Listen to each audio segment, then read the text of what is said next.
ابوالعباس احمد بن محمد بن سہل رحمۃ اللہ علیہ محتشم بزرگ مشائخ میں شمار ہوتے ہیں۔ اپنے ہم عصروں میں احترام کی نظر سے دیکھے جاتے ہیں۔ تفسیر و قرات کے عالم تھے۔ لطائف قرآن کا فہم و ادراک آپ کی خصوصیت تھی۔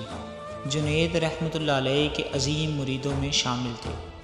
ان کا قول ہے، جس چیز سے محبت ہو اس سے سکون حاصل کرنا آدمی کو اس کے مقام سے گرا دیتا ہے۔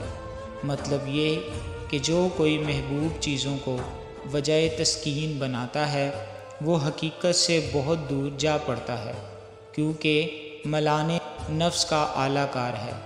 نفس مقام حجاب ہے اور حقیقت کشف کا محل ہے۔ محبوب چیزوں سے الجھا ہوا مرید صاحب کشف کی برابری نہیں کر سکتا۔ ادراک حقائق کشف ہے اور محبوب اشیاء سے روگردانی میں مضمر ہے۔ انسانی طبیعت کا میلان دو طرفہ ہوتا ہے، ایک دنیا اور اس کی دلچسپیوں کی طرف، اور دوسرا آخرت اور اس کی نعمتوں کی طرف۔ دنیا کا میلان جنسیت سے جنم پاتا ہے اور آخرت کی محبت کی بنیاد خیال پر ہوتی ہے، جس میں نہ جنسیت اور نہ آشنائی شامل ہوتی ہے۔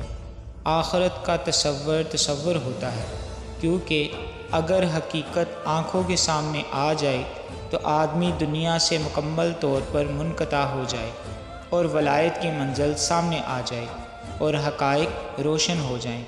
آخرت کا تعلق فطری طور پر فنا سے ہے، اور آخرت میں جو کچھ ہے وہ انسان کے وہم و قیاس میں نہیں آ سکتا۔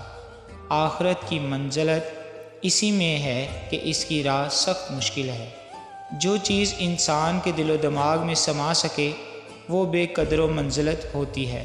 جب وہم و قیاس حقیقت آخرت کو نہیں پا سکتے تو طبیعت کو اس کے عین نظارہ سے کیا الفت ہو سکتی ہے۔